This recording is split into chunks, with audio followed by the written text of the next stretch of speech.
Amara Okafor stood in the hallway of Seoul General Hospital at 3 in the morning, holding divorce papers stained with blood that wasn't hers. The lights above her head buzzed with the kind of persistence that matched the thoughts racing through her mind. She had not spoken a single word in public for 18 months. Not at dinner parties where wealthy Korean socialites discussed her as if she were furniture. Not at family gatherings where her mother-in-law introduced her as the help who got lucky. Not even when reporters shoved cameras in her face and demanded to know if the rumors were true. They called her the mute foreigner who ruined everything. But Amara had never been mute. She had simply learned that in some families, silence wasn't a choice, but a requirement written into a contract she signed when she was desperate and alone in a country that wasn't her own. Through the window of room 407, she could see her husband Park Jun-ho connected to machines that beeped in steady rhythm. His expensive suit jacket hung on a chair, still pressed despite everything that had happened tonight. She looked at the papers in her hand again, at his signature next to hers, at the clause that had seemed so simple 18 months ago. The contracted party agrees to maintain public discretion regarding all family matters and will defer to appointed representatives for all public communications. She had thought it meant she shouldn't gossip about family business. She hadn't understood it meant she would never be allowed to speak for herself again. 18 months earlier, Amara had arrived at Incheon International Airport with a single suitcase and a job offer that seemed too good to be true. She was 26 then, fresh out of graduate school with a degree in international relations and fluent Korean that she'd spent 4 years perfecting. Her father had died 6 months before, leaving behind medical debt that swallowed everything her family owned. Her mother needed surgery. Her younger siblings needed school fees. The position with Han Global Enterprises offered a salary that could solve every problem at once. Educational consultant and cultural liaison, the contract said, help the Han family navigate international partnerships and educate the younger generation about global perspectives. She would live in their home in Seoul, have her own quarters, and be treated as part of the professional staff. It was prestigious. It was generous. It was her only option. Mrs. Han Ji-young met her at the mansion on her first day, standing at the base of a staircase that seemed designed to make visitors feel small.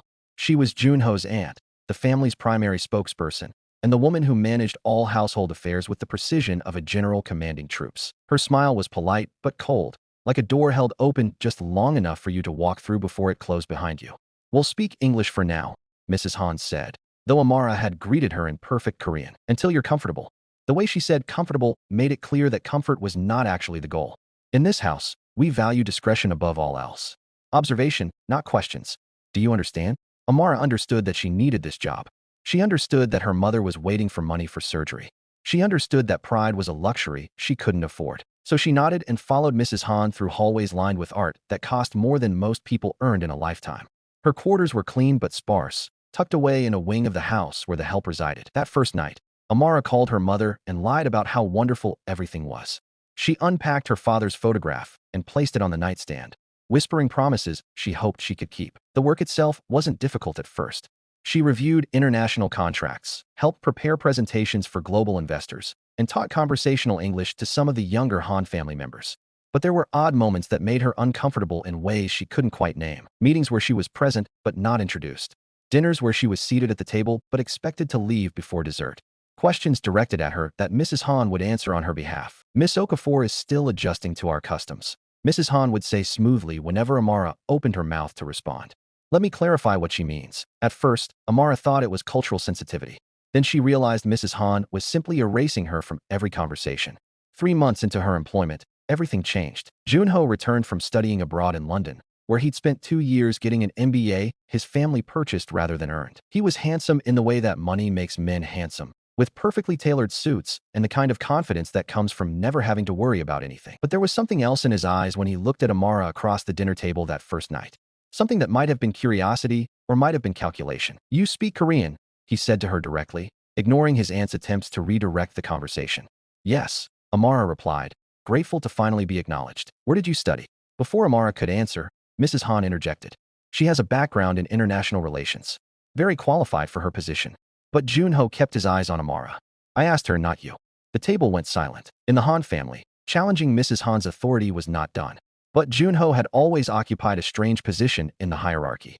He was being groomed to take over parts of the family business, which gave him power, but he was also constantly monitored because the family didn't entirely trust his judgment. "University of Lagos," Amara said quietly. "Then Seoul National University for a summer intensive program." Twice, something shifted in Jun-ho's expression. Interest, maybe, or recognition that she was more than the decorative foreigner his aunt had hired. Over the following weeks, Jun-ho sought her out. He asked her opinion on business proposals. He invited her to review presentations before board meetings. He spoke to her in Korean when they were alone, and she responded fluently, grateful to finally use the language she'd worked so hard to master. Mrs. Han watched these interactions with thinly veiled displeasure, but she couldn't openly object without undermining Junho's authority. Then came the night that changed everything. Junho asked Amara to meet him in his study. When she arrived, he was standing by the window overlooking Seoul's glittering skyline. Holding a glass of whiskey, he wasn't drinking. "My family has a problem," he said without preamble. "My grandfather wants me married before I take over the Asian operations. He believes marriage shows stability and commitment." Amara waited, unsure why he was telling her this. "There's a woman they've chosen, daughter of another chaebol family. The marriage would merge two business empires." He finally turned to look at her. "I don't want to marry her. She doesn't want to marry me, but both our families are insistent." "I'm sorry," Amara said, though she didn't understand what this had to do with her. Junho set down his glass. "I have a proposal, a business arrangement. Marry me instead." The words hung in the air like smoke. Amara stared at him, certain she'd misunderstood. "It would be temporary," he continued, his tone professional, as if discussing a merger. 2 years. Long enough to satisfy my grandfather and give me time to establish my position in the company. You would be compensated generously, enough to secure your family's future. "You want me to fake marry you," Amara said slowly. "I want us to enter a mutually beneficial contract. You need money. I need freedom from an arranged marriage I don't want. We help each other." Amara's mind raced. The money he was offering, even in this preliminary conversation, was staggering. Her mother could have surgery. Her siblings could finish school. She could pay off every debt and still have enough left over to start a real life when this was done. "What would the terms be?" she asked, hating herself for even considering it. Junho pulled out a folder that he'd clearly prepared in advance. "You would live here as my wife, attend necessary family and business functions, maintain the appearance of a legitimate marriage. In exchange, you receive a substantial monthly allowance and a lump sum payment when the contract ends. And after 2 years, we divorce quietly. You return to Nigeria or go wherever you want, with enough money to never worry again." It sounded simple.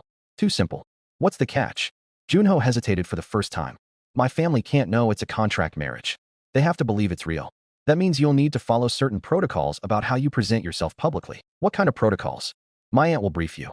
She's already agreed to help facilitate the arrangement. She thinks it's better than the alternative marriage my grandfather wants." That should have been Amara's first warning. Mrs. Han hating her, but supporting this marriage meant something was wrong. But Amara was 26 and desperate, and being offered more money than she'd ever seen in her life. "I need to think about it," she said. "Of course. Take 3 days." She took 2.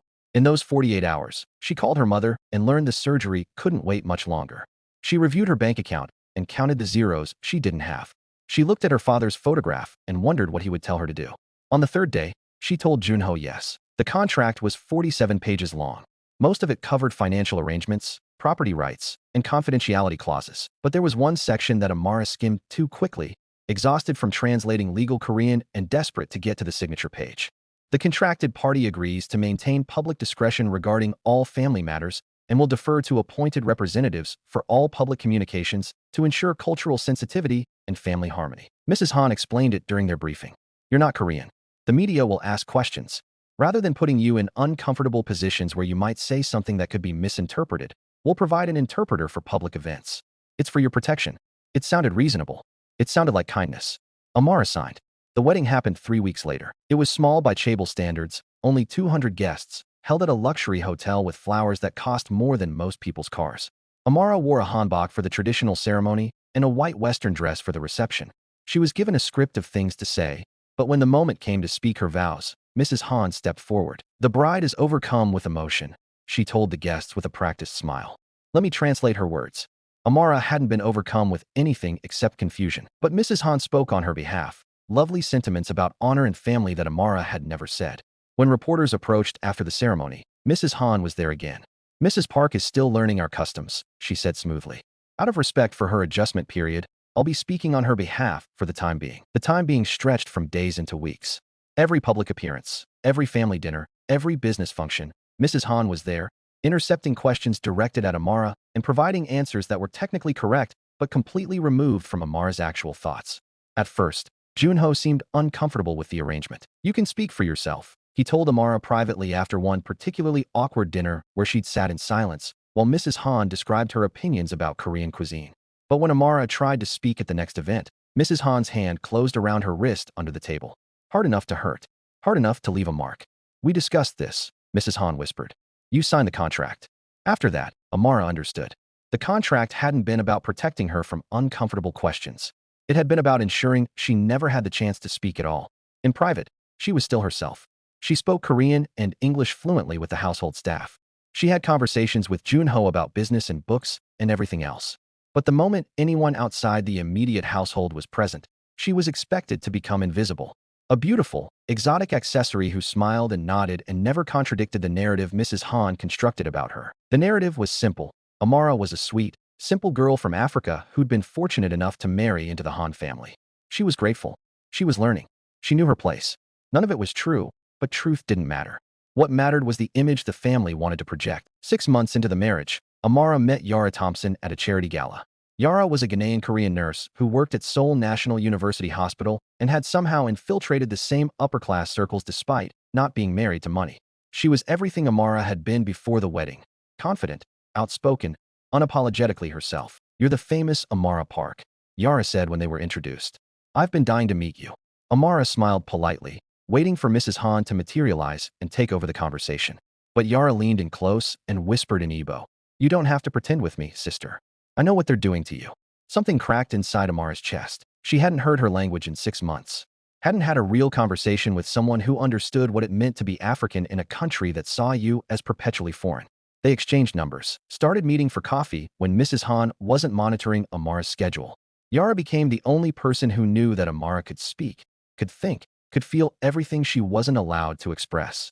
This isn't normal, Yara told her one afternoon as they sat in a quiet cafe, far from anywhere the Han family would visit. I know Korean families value hierarchy, but what they're doing to you is abuse. They're erasing your entire identity. It's just for 2 years, Amara said, repeating the justification she'd been telling herself. Then I'm free. Are you sure about that? Yara asked. Have you actually read the full contract? All the clauses. Amara had, but only in Korean and only once. Legal language was different from conversational fluency. That night, she pulled out her copy of the contract and read it again. Really read it this time, looking up every word she didn't completely understand. That's when she found it. Buried in Section 17, Subsection 4. In the event of pregnancy during the contract period, the contracted party agrees that all decisions regarding said pregnancy will be made jointly with the family's counsel and in accordance with family planning protocols as outlined in Appendix C. Appendix C was very clear. If Amara became pregnant, the Han family expected termination. The contract could not continue if there was a child. A child would complicate the divorce and potentially give Amara legal rights that extended beyond the 2-year agreement. Amara stared at the words until they blurred. She and Junho barely touched each other. They kept separate bedrooms. The marriage was fake in every way that mattered. But the clause was there, explicit and terrifying, because the family thought of everything. They planned for every contingency, including the possibility that their fake marriage might accidentally become real. 3 weeks after discovering that clause, Amara realized her period was late. She took the test in a bathroom at the cafe where she met Yara, too afraid to do it at home, where nothing was private. When the 2 lines appeared, she sat on the toilet lid and tried to remember how to breathe. This wasn't supposed to happen. She and Junho had slept together exactly 3 times in 8 months, always after family events where they were expected to share a room and the walls were thin. It had been mechanical, awkward, both of them too aware of the business arrangement between them to feel anything real. But bodies don't care about contracts. Biology doesn't respect business arrangements. She was pregnant with a child the Han family would demand she terminate. Amara told no one. Not Yara. Not Junho. Not the doctor she saw in a clinic across the city where no one knew her face. She hid the pregnancy behind loose clothing and blamed morning sickness on stress. She made plans. If the family found out, they would invoke the contract clause. They would make her choose between the baby and the money she'd already earned, money her family in Nigeria desperately needed. They would frame it as her decision while making sure she had no real choice at all. So Amara did something she'd never done before. She started saving in secret. Small amounts skimmed from her generous allowance, deposited in an account Junho didn't know existed. She researched Korean custody laws and discovered that contract marriages had no standing when it came to children. If she could prove the marriage was fraudulent, she might be able to claim sole custody. But that same proof would destroy Junho's career and expose the family's deception to every business partner they had. Her silence, which had once been imposed on her, became her choice. As long as no one knew she was pregnant, she had time to figure out her next move. But secrets have a way of revealing themselves. For months into her pregnancy, still hiding behind carefully chosen clothes and a body that hadn't shown much yet, Amara overheard a conversation she was never meant to hear. She'd been looking for Junho to discuss a business matter. He occasionally still asked her opinion on contracts when Mrs. Han wasn't around, and found him in his study arguing with his aunt. "You said this would be simple," Junho was saying, his voice tight with frustration. "2 years and we'd be done." "It is simple," Mrs. Han replied coldly. "As long as she remains manageable. She's not a dog, Ji-young. She's a person. She's an employee who signed a contract. And she's served her purpose. Your grandfather is satisfied with the marriage. The board has stopped questioning your stability.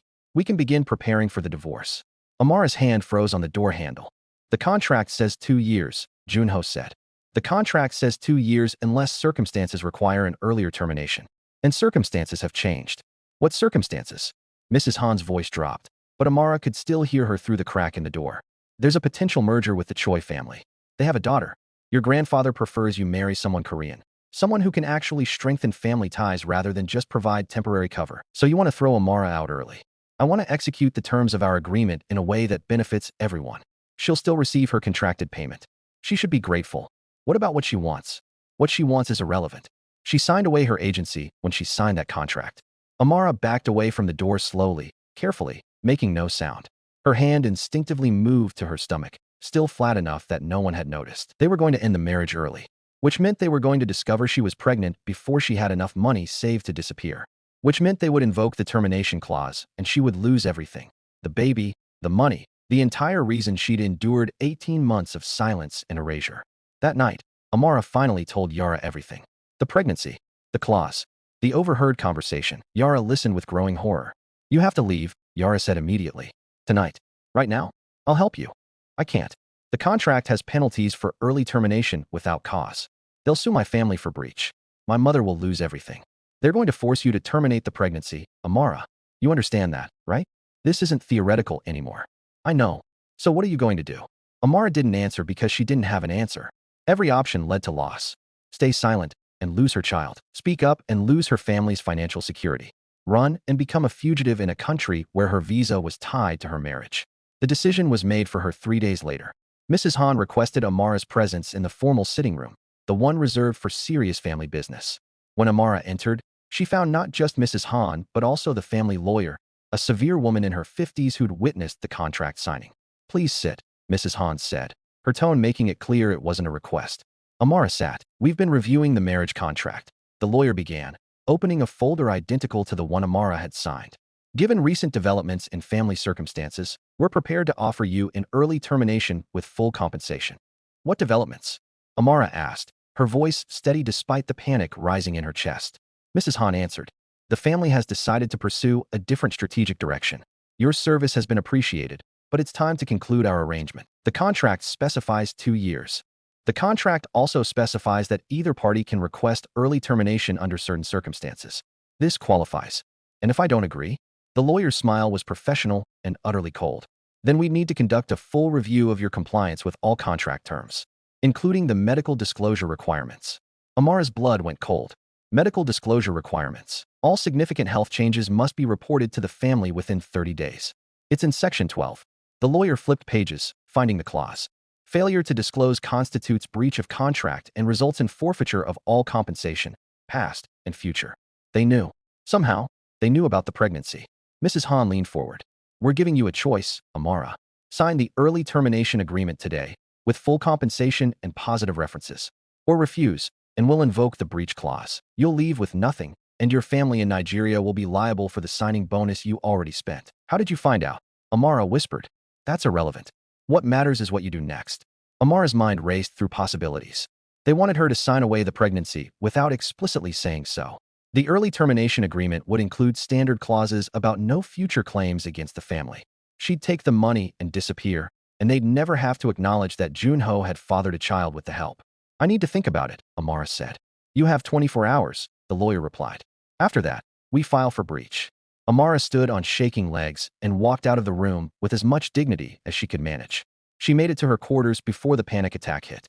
That night, she did something desperate. She went to Junho's room and knocked. He opened the door, looking surprised. They rarely sought each other out privately anymore. The performance of marriage was exhausting enough without adding real intimacy to the mix. "I need to talk to you," Amara said. He let her in and closed the door. "I heard about the meeting with my aunt." "Did you know? About the early termination?" Yes. About. He gestured vaguely at her midsection. That, I just found out today. From your aunt. From the household doctor. My aunt had you followed. She's been monitoring you for months, waiting for you to make a mistake. Amara felt the walls closing in. What are you going to do? Junho ran a hand through his hair, a gesture she recognized as frustration. I don't know. This wasn't supposed to happen. You think I planned this? No. But it changes everything. If the family finds out the marriage produced a child, they can't pretend it was real and then dissolve it quietly. It becomes a scandal. It affects the business. So you want me to sign the termination and make the problem disappear? He looked at her for a long moment. I want to know what you want. It was the first time in 18 months anyone had asked her that question. The first time her wants had been treated as relevant. I want to keep my baby, Amara said. And I want to not destroy my family in Nigeria, who's counting on the money I promised them. Those things might not be compatible. I know. Junho sat down on the edge of his bed, looking older than 32. My aunt is very good at making problems disappear. If you sign the agreement and leave quietly, you'll be financially secure. You can raise the child somewhere else. I'll never contest custody or claim any rights. And you get to move on like none of this happened. Yes, what if I don't sign? His expression hardened slightly. Then my aunt will make sure you leave with nothing and face legal action that will ruin you. She's very thorough. And you'll let her do that. I can't stop her. She controls the family legal resources. Amara laughed bitterly. You're a coward. I'm a realist. I know how much power I actually have in this family. And it's not enough to protect you from my aunt if she decides you're a threat. What about what's right? Right doesn't matter in my family. Survival matters. Reputation matters. Power matters. Amara stood.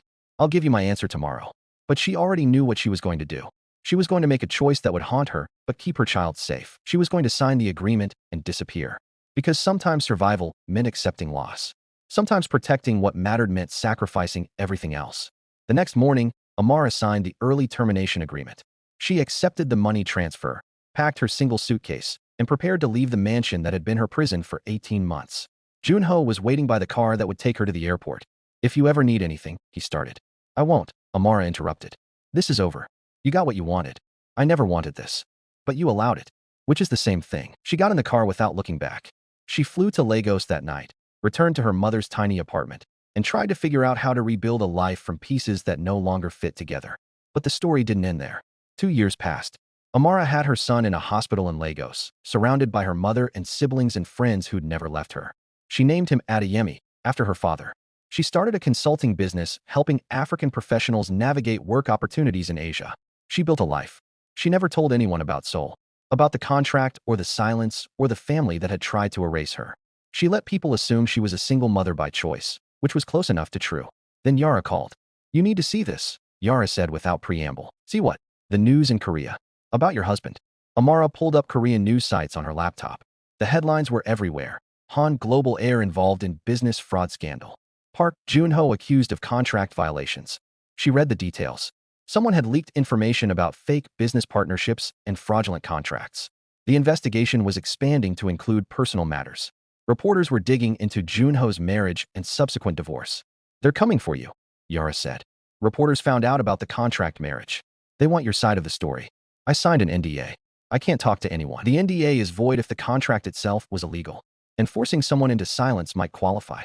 Amara felt her carefully constructed life beginning to crack. I'm not going back there. You might not have a choice. If you don't tell your story, Mrs. Han will tell it for you. She's already giving interviews, painting you as a gold digger who trapped Junho into marriage and then extorted money from the family. That's not what happened. I know, but you're the only one who can prove it. Amara looked at her son, playing with blocks on the floor of their small apartment. He had Junho's eyes and her stubborn chin. He was 2 years old and had never met his father. What would telling my story even accomplish? Amara asked. Justice, maybe. Vindication. The chance to be heard after they spent 18 months silencing you. But Amara had learned that justice was expensive and vindication didn't pay rent. She had a son to protect and a business to build in a life that didn't include the Han family or their toxic power games. I'm not interested, she told Yara. She hung up and tried to forget about Seoul. But Seoul wasn't done with her. 3 weeks after Yara's call, Junho appeared at Amara's door. He looked different, thinner, tired. His expensive suit replaced with jeans and a simple shirt. The confidence that had always surrounded him like armor was gone. How did you find me? Amara demanded, blocking the doorway. I hired an investigator. I needed to see you. You have no right to be here. I know, but I'm here anyway. Can we talk? Amara glanced back at her apartment where her mother was watching Adeyemi. You have 5 minutes. They walked to a small park nearby. Junho didn't speak until they were seated on a bench far from anyone who might overhear. The scandal is destroying everything, he said finally. The business. My family's reputation. My aunt is going to prison for fraud. And the reporters won't stop digging into my personal life. That's not my problem. They know about our contract marriage. They know you were paid. My aunt is telling them you seduced me and demanded money to stay silent about the fake marriage. That's a lie. I know.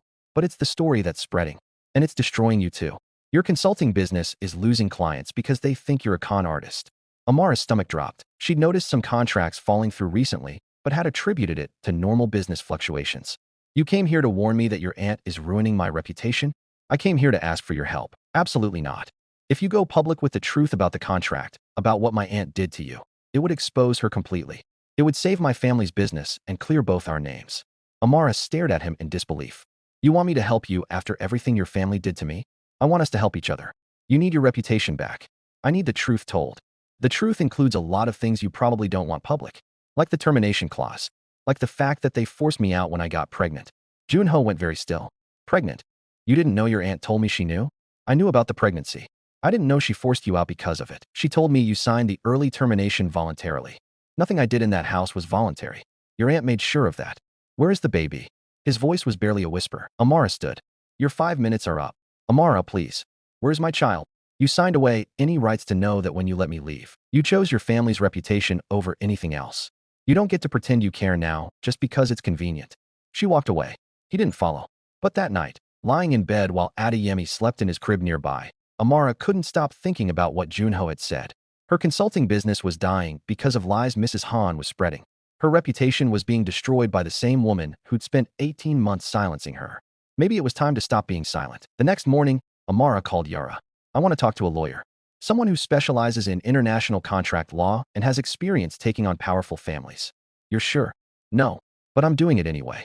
The lawyer's name was Kim Min-jun, and he was everything Mrs. Han wasn't. Straightforward, honest, and genuinely outraged by what had been done to Amara.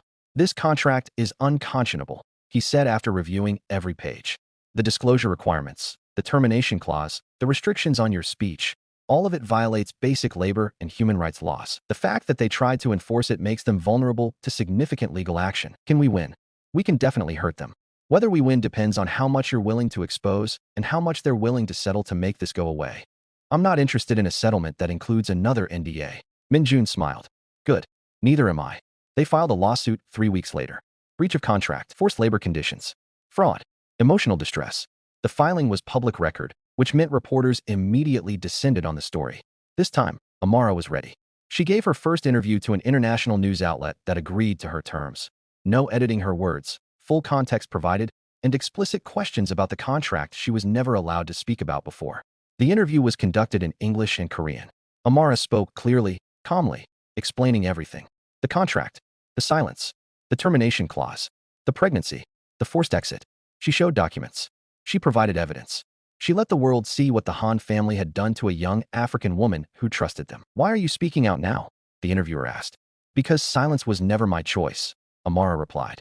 It was a condition they imposed and enforced through contracts and threats and isolation. They took my voice because they knew if I could speak, I would tell the truth about who they really are. What about the child?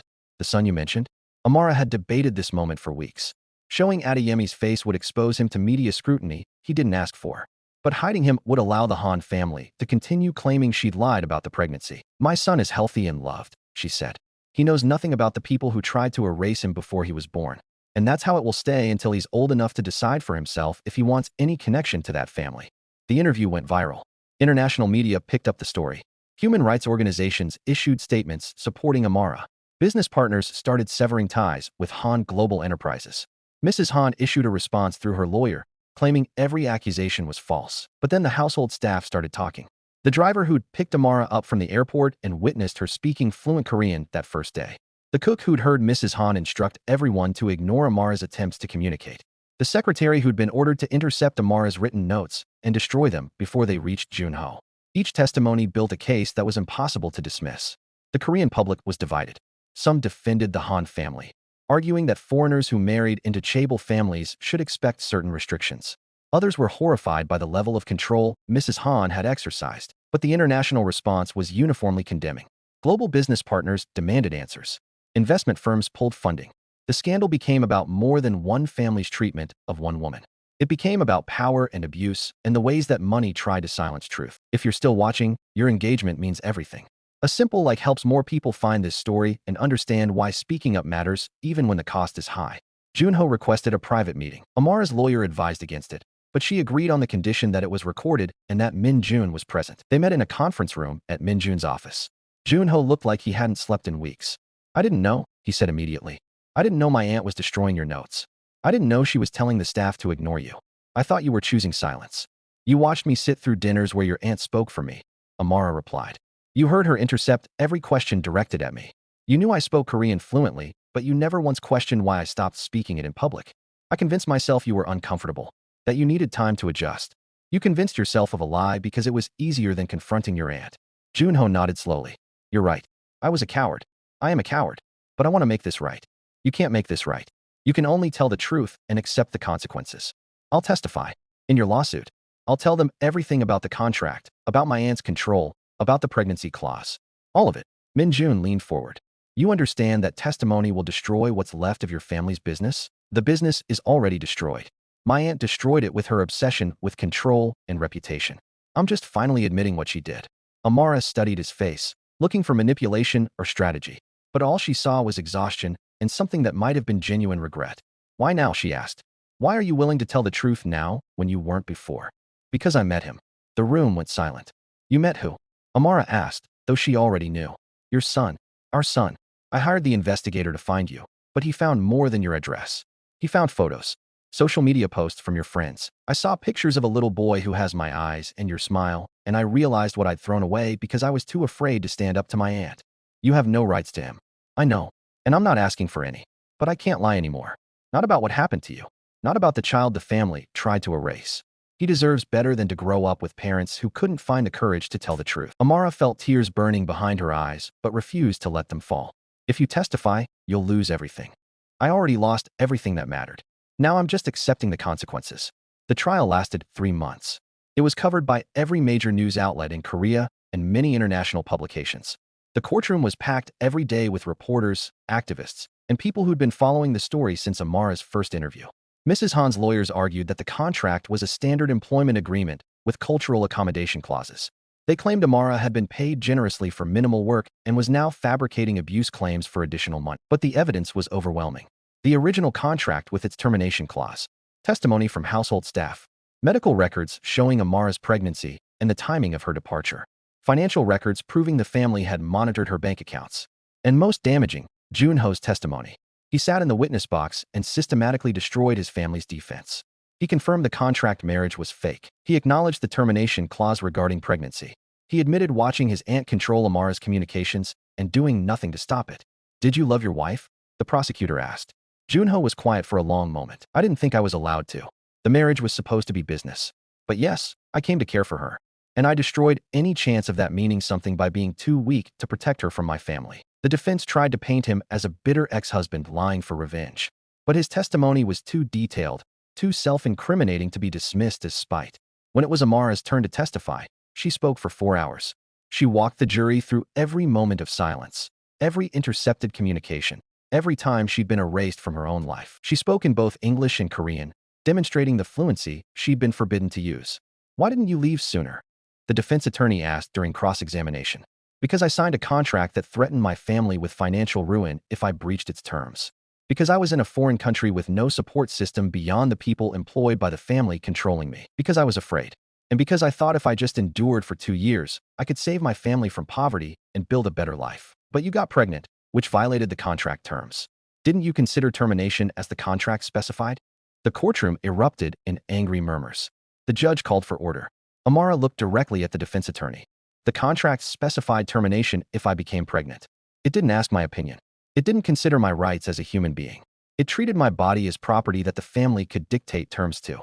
So no, I didn't consider following a clause that violated every human right I possess. But you took the money and left anyway. I took the money I'd earned by enduring 18 months of systematic abuse, and I used it to build a life where my son would never have to sign away his voice to survive." The jury deliberated for 6 days. When they returned, their verdict was unanimous. The Han family was found guilty of labor violations, contract fraud, and intentional infliction of emotional distress. They were ordered to pay damages that exceeded what Amara had received in the termination agreement. More importantly, the court invalidated the non-disclosure clause, which meant Amara could speak freely about her experience forever. Mrs. Han was also charged with separate crimes related to the business fraud that had triggered the original investigation. She was sentenced to 4 years in prison. Han Global Enterprises filed for bankruptcy 6 months later. If you've ever felt silenced or erased, drop a comment below and subscribe. Your voice matters, and sometimes sharing our experiences helps others find the courage to speak their truth. But the victory felt hollow. Amara had won in court, but lost 3 years of her life to fear and silence. She had money, but also trauma that woke her up at night. She had vindication, but also a son who would one day ask questions about his father that she didn't know how to answer. A year after the trial ended, Junho reached out again. This time through a letter, not a lawyer. He'd left Korea and was working for a small NGO in Thailand that helped migrant workers understand their labor rights. He wasn't using his family name. He was living in a modest apartment and learning what it meant to work without the safety net of inherited wealth. "I don't expect forgiveness," he wrote. "I don't deserve it. But I wanted you to know that I'm trying to use what I learned from failing you to help other people avoid similar situations. It doesn't erase what I did. But maybe it means something that I'm finally taking responsibility." He didn't ask about Adeyemi. He didn't request visitation or involvement. He simply acknowledged his failure and moved forward with consequences he'd finally accepted. Amara kept the letter but didn't respond. Some distances were too great to bridge, some harm too deep to heal with words. Adeyemi was 4 years old when he first asked about his father. They were at a playground in Lagos, watching other children play with their parents. "Why don't I have a daddy?" he asked with the directness only children possess. Amara had prepared for this question, but still felt unprepared. "You do have a father," she said carefully. "But he lives far away and can't be part of our family." "Why not?" "Because sometimes grown-ups make choices that mean they can't be together, even if they have a child. Your father and I made choices that meant we couldn't stay married." "Does he know about me?" "Yes. He knows about you." "Does he love me?" This was the question Amara had feared most. How do you explain complex adult failure to a 4-year-old who deserves simple truths? "I think he wishes he could love you the way you deserve to be loved," she said finally. "But he made choices that mean he doesn't get to be your daddy. So you have me, and Grandma, and Uncle Chitty, and Auntie Yara, and so many people who love you completely." Adeyemi considered this with the seriousness of someone very young trying to understand something very complicated. "Okay," he said. Then he ran off to play. The question answered enough for now. But Amara knew there would be more questions. As Adeyemi grew older, he would want to know more about the man who shared half his DNA. He would have the right to decide for himself if he wanted any relationship with Junho. When that day came, Amara would tell him everything about the contract and the silence and the fear, but also about the courage it took to walk away, about the strength required to speak truth when everyone wanted silence, about the importance of never signing away your voice, no matter how desperate the circumstances. 2 years later, Amara published a book about her experience. She wrote it in English first, then worked with a translator to create a Korean version.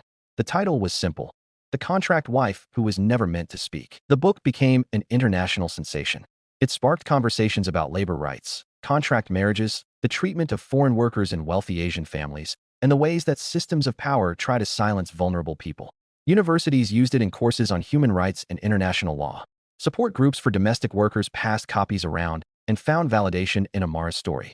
But Amara didn't write it for fame or influence.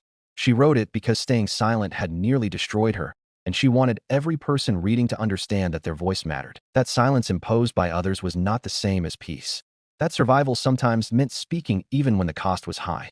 She donated most of the book proceeds to organizations supporting migrant workers and contract laborers.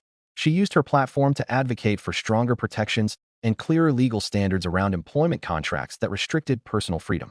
Junho read the book. He sent a single message through her publisher: "Thank you for telling the truth I was too afraid to tell." Amara never responded. Some acknowledgments didn't require replies. Adeyemi was 7 when he found the book on his mother's shelf. He was learning to read English in school and recognized her name on the cover. "You wrote a book?" he asked, impressed in the way children are when they discover their parents have lives beyond parenting. "I did," Amara said. "What's it about?" "It's about a time in my life when I had to learn to be brave even when I was scared. When I had to find my voice again after people tried to take it away." "Can I read it?" "When you're older. There are parts that are hard to understand when you're young." "Will you tell me about it when I'm old enough?" "Yes," Amara promised. "When you're ready, I'll tell you everything." 3 years later, when Adeyemi was 10, he came to her with questions he'd clearly been building toward for a while. "My father," he said. "Is he the reason you wrote the book?" "He's part of the reason. But the book is about more than just one person. It's about systems of power and how they try to control people who have less power." Did he hurt you? Amara chose her words carefully. He didn't protect me when he should have. He let other people hurt me because he was afraid of standing up to them.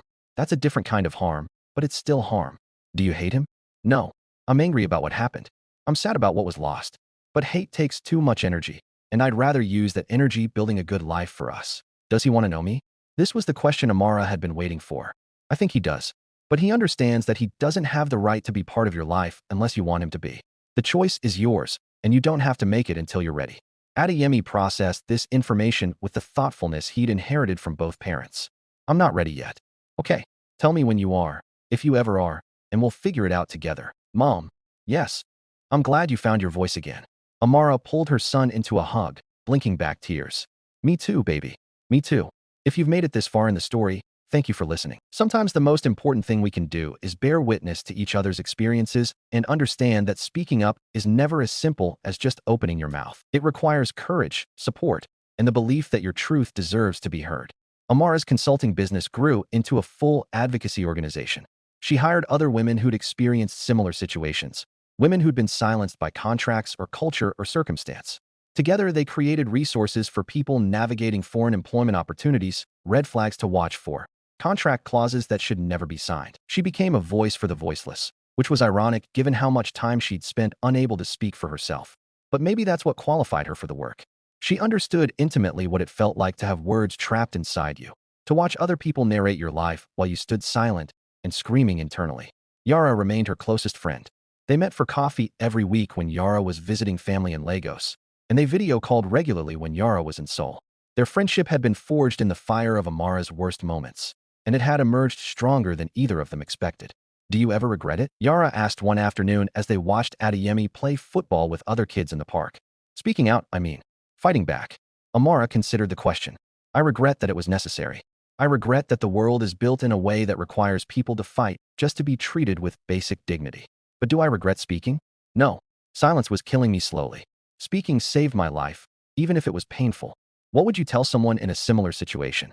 I'd tell them that there's no perfect time to speak up. There's no moment when it feels completely safe or when you have all the answers. But staying silent to keep other people comfortable is a price that's too high to pay. Your voice belongs to you, not to anyone who wants to control or silence you. That should be in your next book. Amara smiled. Maybe it will be. She was already planning her second book, this one focusing on recovery and rebuilding after trauma. But that was a story for another time. The years passed. Adeyemi grew into a thoughtful teenager who excelled in school and played football with the kind of passion that reminded Amara of her father. He asked occasional questions about Junho, but never expressed a desire to meet him. Amara kept Junho updated through brief emails, sending photos on Adeyemi's birthday and school achievements. Junho never asked for more than she offered. Mrs. Han served her prison sentence and was released a broken woman. The family that had once wielded such power was scattered and diminished. Some members rebuilt their lives quietly. Others disappeared from public view entirely. Amara watched from a distance, feeling neither satisfaction nor sympathy. They had made their choices and faced their consequences. That was justice, even if it was complicated justice. When Adeyemi turned 16, he came to Amara with a request she'd been both expecting and dreading. I want to meet him, he said. My father. I'm not promising anything. I just want to know who he is. Amara's first instinct was to protect him, to shield him from potential disappointment or pain. But she'd spent too many years having her choices taken away to do the same to her son. Okay, she said. I'll reach out and see if he's willing to meet. But we do this on your terms. You control when, where, and how much contact you want. Thank you, Adeyemi. Whatever happens, however this goes, you are loved completely. By me, by your grandmother, by everyone in your life. Meeting him doesn't change that. I know, Mom. But I need to know where I come from. All of it, not just the parts you can give me. She couldn't argue with that. Identity was complicated, and her son had the right to explore all facets of his. She sent an email to the last address she had for Junho. 3 days later, he responded. His message was brief but emotional. He would meet Adeyemi whenever and wherever Adeyemi wanted. He had no expectations beyond the opportunity to know his son, even briefly. He understood he had no rights and would respect whatever boundaries were set. They arranged to meet in a neutral location, a cafe in Accra, Ghana, where Yara had family and where neither Amara nor Junho had history. Yara agreed to come along as support, and Amara was grateful for her friend's steady presence. Junho arrived 15 minutes early, looking older than his years, but somehow more settled than he'd been in Seoul. The expensive suits were gone, replaced by simple clothes. The arrogance had been replaced by something quieter, humbler. When Adeyemi walked into the cafe, Junho stood immediately. They stared at each other, father and son meeting for the first time despite sharing 16 years of existence. "You have your mother's eyes," Junho said finally. "I mean, you have my eye shape, but the expression is all hers." "She says I have your stubbornness," Adeyemi replied. "That's probably accurate." The conversation was awkward at first, both of them navigating unfamiliar territory. Amara and Yara sat at a nearby table, close enough to intervene if needed but far enough to give them space. Amara watched her son talk to his father and felt a complicated tangle of emotions. Relief that Adeyemi would have answers to his questions. Anger that Junho got this moment after abandoning them. Fear that Adeyemi would be hurt. Hope that maybe this could bring some closure. After 2 hours, Adeyemi stood. "I should go," he said. "Can we do this again?" Junho asked. "If you want to, I mean. No pressure." Adeyemi glanced at his mother. She nodded slightly, letting him know the choice was his. "Maybe," Adeyemi said. "I need to think about it." "That's fair. Thank you for meeting me. It means more than you know." As they walked out of the cafe, Adeyemi was quiet. Amara didn't push him to talk. Some experiences needed time to process. That evening, as they sat on the balcony of their hotel room watching the sun set over Accra, Adeyemi finally spoke. "He's different than I expected." "How so?" "Smaller somehow. Less powerful. I thought meeting him would answer all my questions, but it just created new ones." "That's normal. People are complicated." "Do you think he's changed?" "From who he was when you knew him?" Amara considered the question carefully. "I think he's faced consequences, and that's changed him. Whether that's genuine growth or just adaptation to new circumstances, I don't know. And honestly, it's not my job to figure that out. What if I want to see him again? Then we'll make that happen, but only when you're ready, and only on terms that feel safe for you." "You're really okay with this?" "I'm okay with you having the information and relationships you need to become who you're meant to be, even if those relationships are complicated or involve people I have difficult history with." Adeyemi leaned against her shoulder the way he used to when he was small. "You're kind of amazing, you know that?" Amara laughed. "I'm just trying to do right by you. That's all any parent can do." Over the next 2 years, Adeyemi met with Junho occasionally. They built a cautious relationship, both of them aware of the complexity and pain that formed the foundation of their connection. Junho never tried to be a father in the traditional sense. He understood that ship had sailed, but he could be someone who answered questions, who shared stories about his own family history, who gave Adeyemi context for parts of his identity. Amara made peace with this arrangement. It wasn't what she would have chosen if she could rewrite history, but it was what they had, and they were all doing their best to navigate it with honesty and respect. On Adeyemi's 18th birthday, he asked both his parents to dinner. It was the first time the three of them had sat at a table together since he was born. The evening was surprisingly comfortable. They talked about Adeyemi's plans for university, his interest in international law, his dreams of working on human rights issues. They avoided the painful past and focused on the hopeful future. As they were leaving the restaurant, Adeyemi turned to both of them. "I know our family doesn't look like other people's families. I know the story of how I got here is complicated and painful, but I want you both to know that I'm grateful I exist, even if the circumstances weren't ideal." Junho's eyes filled with tears. "I'm grateful too. More than I can express." Amara simply pulled her son into a hug. "You are the best thing that ever happened to me. Never doubt that." 3 months later, Amara received an invitation to speak at the United Nations Human Rights Council about contract labor protections and the systematic silencing of vulnerable workers. It was the culmination of years of advocacy and the validation that her story had sparked real change. She stood at the podium in Geneva, looking out at delegates from around the world, and began her speech. "My name is Amara Okafor. 18 years ago, I signed a contract that required my silence. For 18 months, I was not permitted to speak in public, to voice my opinions, or to advocate for myself. I was systematically erased from my own life by people who believed that my voice was something they could buy and control." She spoke for 30 minutes about contract abuse, about the vulnerability of migrant workers, about the ways that power structures silence dissent. She shared her story not for pity, but as evidence of systemic problems that needed systemic solutions. "Silence is not always golden," she concluded.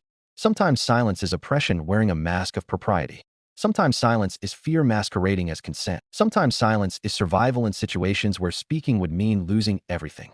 We must build a world where people don't have to choose between their voice and their safety, where contracts can't force people to erase themselves, where silence is a choice, not a condition of employment." The applause was thunderous. Delegates approached her afterward with commitments to review labor laws in their countries, to strengthen protections for vulnerable workers, to ensure that what happened to Amara couldn't happen to others. It wasn't a complete victory. Laws would take years to change. Enforcement would be imperfect. But it was progress, and progress mattered. That night, Amara called her mother. "Papa would be proud," her mother said, her voice thick with emotion. You found your voice and you used it to help others find theirs. I learned from the best, Amara replied. Papa always said education was about more than personal advancement. It was about lifting others up. He would be so proud of the woman you've become, of the mother you are, of the advocate you've grown into. After they hung up, Amara sat alone in her hotel room and allowed herself to feel the weight of how far she'd come. From a desperate 26-year-old signing a contract she didn't fully understand to a woman addressing the United Nations about human rights. From silence to voice. From victim to survivor to advocate. The journey had been painful. The cost had been high. But she had emerged on the other side with her dignity intact and her voice stronger than ever. Before we wrap up, I want to hear from you. Have you ever felt silenced by circumstances beyond your control? Have you found your voice again? Share your thoughts in the comments. Your story might be exactly what someone else needs to hear today. Years later, when Adeyemi was working as a human rights lawyer, he came across a case that reminded him of his mother's story. A young woman from the Philippines had been brought to Singapore on a domestic worker contract that severely restricted her movements and communications.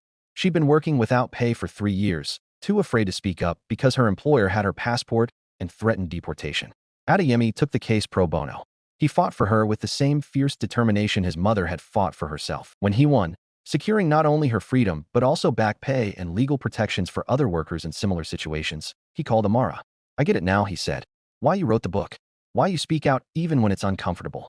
One person's voice can change everything. You were always going to understand, Amara replied. You're your father's son biologically, but you're my son in every way that matters. You fight for people who can't fight for themselves. That's the legacy I wanted to leave you. I love you, Mom. I love you too, baby. Amara's life settled into a rhythm that felt earned rather than given. She continued her advocacy work, but also made time for simple pleasures. She traveled. She maintained friendships. She fell in love again, cautiously, with a journalist who'd covered her UN speech and been moved by her story. She built a life that was wholly hers, shaped by her choices rather than someone else's contract. She thought about Seoul sometimes. About the girl she'd been when she arrived, full of hope and determination and naivete. About the 18 months she'd spent silent and erased. About the courage it had taken to walk away and the strength it had required to speak up. She didn't regret any of it. Not anymore. The pain had shaped her. The silence had taught her the value of voice. The struggle had made her someone worth becoming. And isn't that the point of every difficult journey?